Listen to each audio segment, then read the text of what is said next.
ตัวระวังเลยนั่งอะไร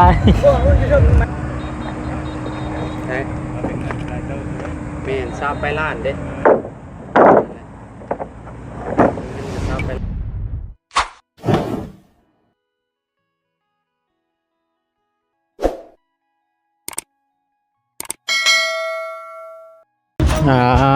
ตัว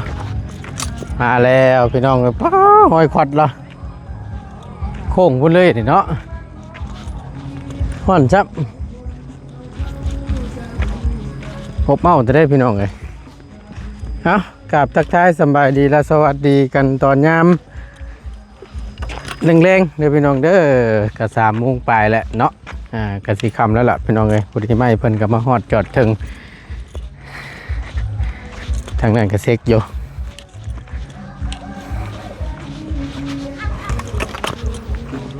ทุ่งแรงเขาลุดออกตลอดท่านก็ยังบ่ค่อยได้เป็นอะไรฮะแห้งแล้วก็สบายดีอาจารย์สบายดีเด้อสบายดีบุญสบายดีล่ะเจ้าครบบ่นั่นคิดเอา31หานั่นเอาลืมเลยมันอยู่นี่เจ้าคิดเอาอันหายังคิดหันเขาลงก้อนนึงคิดชนมาหันบ่มีนั่นเนาะบ่เอากอทานก็ได้น่ะทำเราอันนั้น60ตัวแต่ประมาณอยู่60ไร64นี่แหละเพราะว่ามันไม่18ตัวนึงอะไรทำไม18ทำไมทำที่ประมาณ63เนี่ยผมไม่18เพี้ยนเป็นยังบ่จังว่าแล้วเว้างำเลยแล้วเว้าบุญเพิ่มต้องเว้างำบ่น้ำเนี่ยแล้วเฮ็ดได้ใส่เปิดเพลงอยู่โอ้เรียบร้อยรถเสียงเพลงเนาะประมาณ60ปลายเคยบอกให้เขาปิดแล้วเขายังไม่ปิดประมาณนั้นเนาะโอเคยาครับยาเป็นละได้ใส่พี่น้อยเนาะมีแต่เฮาเว้างำเอาไม่18แถมมาตัวนึงอันนั้นเอาบ่ต้องเอาเมื่อก็ได้แล้วไปเฮาเลยเราเคยเอาเมื่อแล้วไม่ตัวนี้มันอันนี้พี่น้อยเนาะมันแตกอันนึงมีแต่ค่อยใช่นอนนั่นบ่ค้างอันนี้น่ะระบายยันเอาไว้ตรงนี้ก็ได้พี่เบาดิใกล้ๆนี่เอาใกล้ๆนี่มันจะใกล้กันว่าง่ายป่าบ้านป่าต่างพวกรถเนาะไม่ชัวเดียวบ่แม่นชัวเดียวพวกคางมันนั่นบ่ได้ต่อได้นี่ได้ต่ออีกอันนึงนี่พอมันหักเพราะว่ามันแตกมันหักมันแตกเด้แตกตัดเลยสิได้ตัดอันนึงใช้คนซอยเพื่อเท่านี้บ่มาจากคนไหนมาคนเดียวเรานี่แหละมาคนเดียวขอเหือขอแห้งใช้อันพ่อปลาไก่ไปทั้งใดแหละบ่เห็นแล้วบ่มื้อนี่แต่มื้อเช้าบ่เห็นเอ้าเราไปใช่ค่ะก็บ่ฮู้คือกันถ่ายช่างว่าจะบัดไม่นี่คือแค่ห้องคนเบิ่งมาลงเสากันน่ะเนาะแค่ขึ้นทางยังไปตามด้วยล่ะไปนี่มีไผแน่เพิ่นนั่นน่ะซอยกันอายุไม่โอ้เพลงช่วยให้มาดึกแค่เพลงกันงำเมาว่าอันกักได้แล้วแหละแก้เสือนี่จักหนาวจักร้อนแก้อย่างเดียวแล้วนะเปื่อยเบิ่เลยบ่ไม่เปื่อยบ่เจ้าได้ที่แหละเจ้าก็เลยอันเปิดยันคำแล้วมันนี่เนาะโอ้ทางอันไอ้นักปลาโตเด้ปลาโตตลอดเนาะปลาโตชอบดูหักตืมอย่ามันหักสิหักอยู่แล้วตัดอยู่แล้วใส่เวลาจะได้ไม่เปื่อยบ่น่ะแม่มาเลยแล้วมันมีไม้อยู่ตัวนึงอยู่ครับ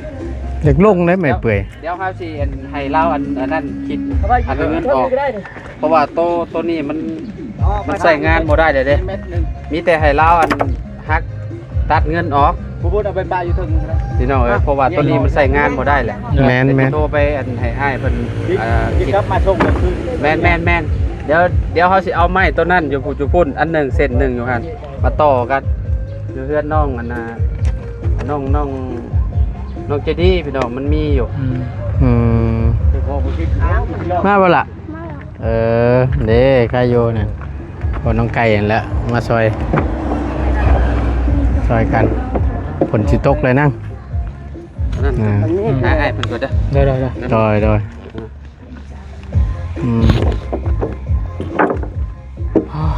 หอนน้อยคันเดียวหรือว่าบ่บุญ อันเดียว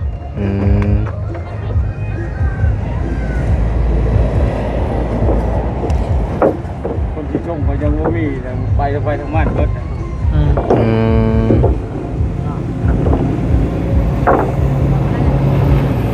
คูณ15คูณ12ป้าให้หลังเกินบัตรอาจารย์มึงกินไหมจ๊ะลงกัน งอน คนเปิดเพลงดังคนใหม่ไปยัง เนาะ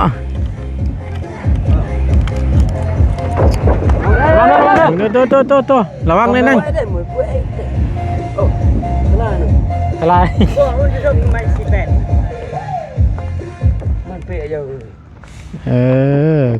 ขอผ่อนลงนิดนึง เกือบแล้วโอ้ย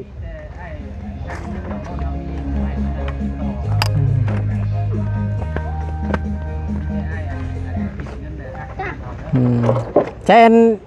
ละมาพี่นั่งโอ้ยไม่ทับนั่นโพแห้งเลยนะมาห่มพี่มา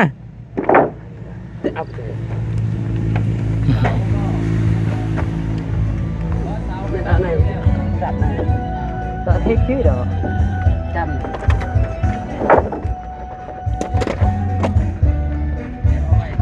น้ำสั่นแดดแห้งเขายานมันมีห่มเลยบ่คือกัน เนี่ย เป็นจะดี ออกเบิดเลยเลย แปลได้เติร์ได้นี่ แม่น สร้างเห็ดบ่แห้งสร้างเห็ด มีแต่มุ้งนั่นแหละมุ้งผ่าบัดเอานั่นแหละ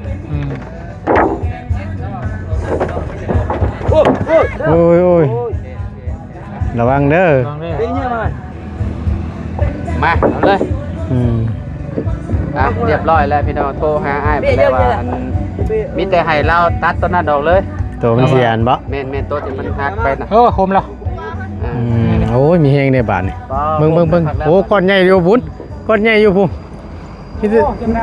มิตรพลได้สิลงมาบาทนี่ ไม่เช็ดนี่เป็นล็อกตะปูไว้เขางัดกำคืนมันก็เซิงเบิด บ่ เขากันล็อกกันกลับไปกลับมาเด้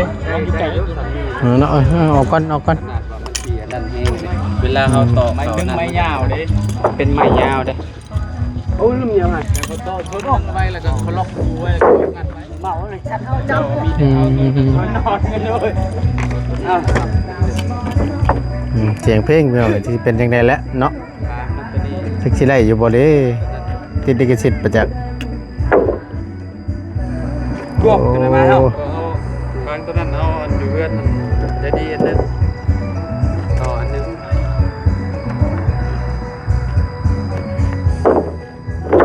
เอาเรียนกันไปเพลงนี้น่าจะได้อยู่เพลงมีลิขสิทธิ์ จังหวะคือเป็นอะไรแล้วอาจารย์เด้เสียงเงาแม่นเสียงแจ้งจะได้นี่นะต่าง อันนั้นเอาทับเม็ดเอาอันนั้น ต่างเบ็ดเนาะเฮาอันนั้นไว้ ไม่ยาวมันจะเป็นมันนี่ได้บางต้นมันบ่อันนั้นเด้ แม่นอันนี้6เมตรบ่ได้บ่อน แม่น คักแล้ว คือว่า มันก็แน่นหนาดิ แม่นรอบนี้มาบ่ต้องต่อเด้ แล้วก็บ่เปลืองงบเฮาอีก แม่นอันนี้ลดลงหลายเติบเด้ แม่น ลดลงประมาณ4ล้าน ดีแล้ว เพราะว่าตั้งเบิดนี่ประมาณ25ล้านกว่า โอ้ดีแล้วกำไรไม่ชั่วเดียว ส่วนเดียวขึ้นไม้ก็ขึ้นต่อเห็นบ่ ชมว่าเจ้าชื่อคนแถวบ้านเสลียวผมแทนบ้านนี้ช่วงสร้างบ้านเสลียวก็คือ ช่วง นั้นมันคือว่าแล้วช่วงนั้นมัน60,000อยู่ในช่วงนั้นเนาะ อยู่ช่วงนั้นมันถึงแน่เนาะช่วงนั้นเนาะ แม่น กินเงิน1แสนบ่ได้ อยู่ในมงนี้อยู่ว่าถือกดหมู่เบิด บ่ดีลงหัน แบบพวกในห้างก็ยังบางทีก็เอานำตัวคอยหลายบ่อน อย่าให้ได้มุมนั้นน่ะมันเวลาเอาทับกันแล้วมันอันนั้นปลูกมันกินอยู่มุมนั้นน่ะ ใครๆอยู่ดอกไม่เปื่อยมันทนอยู่ดอกทนอยู่ดอกพวกอ่ะ ตะกุก ไม่ย่างนี่บ้า FC มีเพิ่นคอมเมนต์มาอยู่อย่าเฮ็ดสูงแล้วเด้อว่าเอิ้นเฮาอีเด้ บ่ มันอยู่หม่องสูงบ่จ้ะ จุกได้แม่งจุกเด้อ ยันลบบ่จ้ะนั่นแหละตามชุมเฮาเฮ็ดอะไรก็2เมตรคือเก่าอันแหละพี่น้อง หน่อย ขึ้นกล้องตาม2เมตรคือเก่าแล้ว มาได้ ปิดแต่บัดนี้ครั้งแรกบัดเงียบแล้ว แต่ละอย่างเมื่อกี้ละมันถ้าเอาให้เลยตามให้ม่อม แขกคนก็มาซอยน้ำเนาะ เรามาซอยแล้ว เอาไหม ชงผลนี่โอ้ยเขาออกยากเปล่าครับตกบ่เห็นเลยไหมสิออกอ่ะ แต่ตัวนี้ไม่อันนั้นเนาะ มันแถมมาชื่อไม่ห้าเมตร แถมมา พูดปลาอยู่ตัวไม้5 เมตรพูด แยกต่างหากก็ได้ แต่มาไว้ต่อเด้ไว้ต่อนั่นเนาะมองเชียร์มันก็ได้เนาะเพราะว่าเขาต้องได้ต่ออีกบัดนึง ผมต้องตัดหันตันนี้ไหม เพราะว่าต่อมุมนั้นเด้7 เมตรเด้ แต่ก่อนมีหด9 เมตร โอ้ บ่แก้ยากบ่ตัวบ่อย เนาะ เอาไม้ชั้นเลือดติ่ง ใส่รถไทยมาตัวสีนั่นตัวสีฮอดเราก็เก่งเนาะเราไปคนเดียวเรา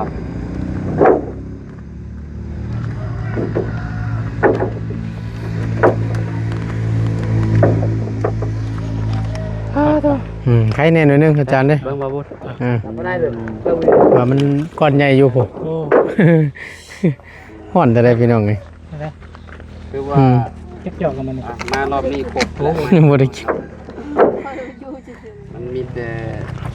ไม่เปื่อยว่าซั่นเนาะมันไม่เปื่อยดีคือว่าโอเคแล้วมอดบนเจาะใหม่ สร้างประเทศเนาะ โดย ว่ายามเบสก็ว่ายามฝนก็เลยก็บากอยู่ใน แม่นเพราะว่าขึ้นแค่นี้เนาะ เป็นนี่เป็นเติร์ดเลย เวลาประกอบก็สิได้นั่นแหละแบกขึ้นไปพุ่นเวลาสร้างครบแล้วเราเนี่ยแม่นี่ใช้แน่แต่มีเจอตันเลย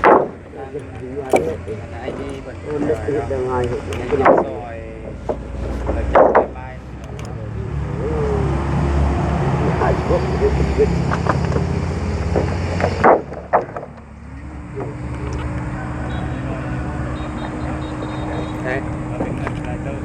แม่นซาบไปล้านเด้เงินก็ซาบไปล้านไม่เฮ็ดเทือนได้หลังนึงนี่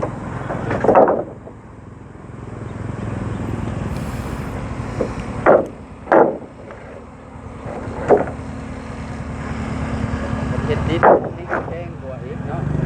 แพงกว่าไม่อีกมีหลายๆอย่างจักโบกจักสีจักรถเลย น้ำส่งไปได้ น้ำมันมาจากนี่ เอาเบิ่นเอาลงก่อนพี่น้องเอ้ยดีแต่ว่ามีหลายคนมาช่วยกันเนาะ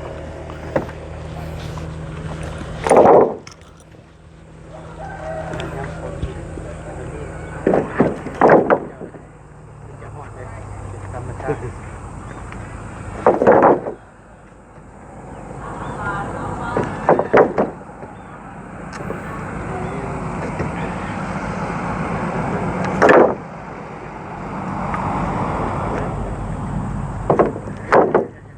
่มองนู่นๆเนาะ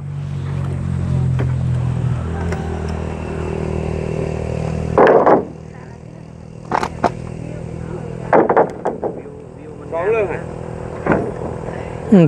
ควบคู่เลยแม่นบ่ค่อยๆเอาที่ละเส้นเอาก็ได้นักได้เนาะขึ้นทางขึ้นผิดทางบ่ไปชกขึ้นผิดเทือนบ่แม่น หวานนี่แม่น คิดว่าของน้องป๊อบบ่ แม่น ห้องเพิ่นยัง รอบไปซื้อคนน่ะ ของเพิ่นยังบ่ทันฮอดคิว อันนั้นจังว่าตอนเช้าก็บ้าตู้ พอแห้งลบไปลบคืนอยู่เช้าเพิ่นก็ แม่น มันยากเลยนะ แม่นมันดดมีดอกเนาะ มันยุ่งมันยิ่ง มันยุ่งมันน่วยอยู่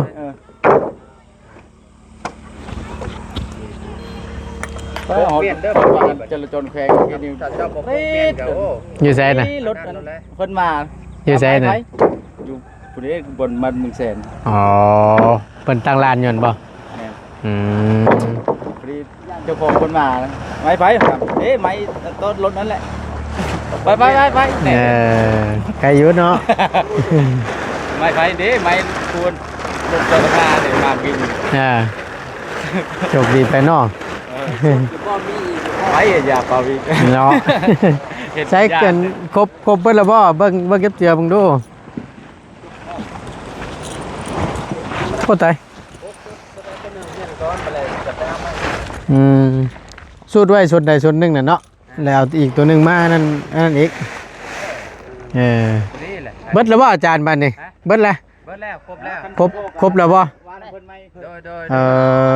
อ คันว่าบ่และไม่บ่พอบ่แย้งบ่และจังว่ากันอีก อ่า อันนี้คือครบแล้วบัดไม่มาครบแล้ เพ ว ราะว่ามันเป็นไม้ชัวเรียวเดี๋ยวมันหลดมันเบิ่ง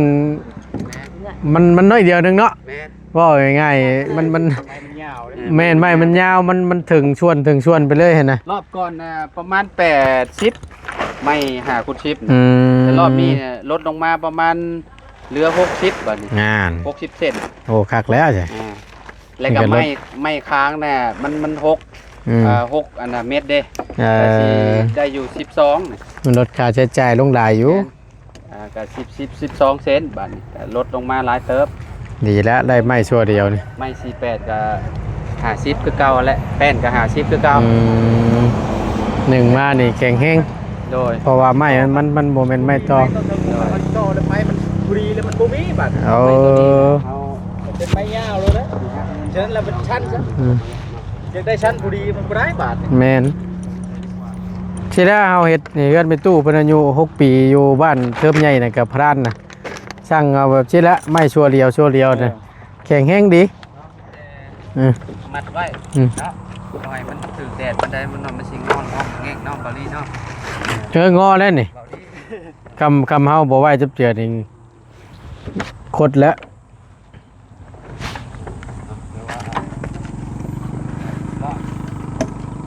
เพื่อฮอดหน่อยเนาะไกลเติบเลยเนาะบ้านหยังเกาะโพไซบ่ชั้นใหญ่ลงไปเด้ เลยบุรีชัดนั่นลงไปแล้วเนาะ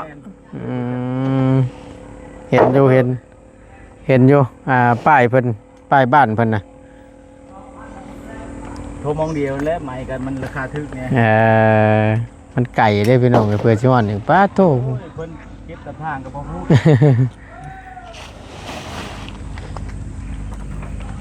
แต่ผู้อื่นไปว่าแห่งชิงเงินลายกว่านี้ แม่นบ่อันนี้ยังว่าลึงเด้ติ มันไปลายมันดันกับเพิ่นนั่นแหละ จำหน้าได้แน่เนาะ บ้านเท่านี้ก็เชียร์ลูกเขาตอนนั้นมันเลยเนาะ เออ เชียร์มันเลยแต่บ้านคำหนึ่งก็ได้กว่าชามทุกนี่เป็นเชนห้าหรือไง โอเคพี่น้องเอ้ยทางบ่ตูนก็สิได้ก็จบคลิปปิดคลิปลงเพียงจำนี้ก่อนเนาะไม่บ้านน้องเดียงคือว่ามาครบแล้วเนาะตามที่อาจารย์เล่าบอกมันขาดเหลือแต่ใดก็จังว่ากันอีกทีนึงเนาะพี่น้องเอาขอบคุณในลายอยู่ดีมีเฮงเด้อพี่น้องเด้อโชคมันร่ำรวยสำหรับที่นี่บ่ตูนลาแล้วสบายดีเด้อผลก็สิตกพอผลพี่น้องโอ้ยเนาะ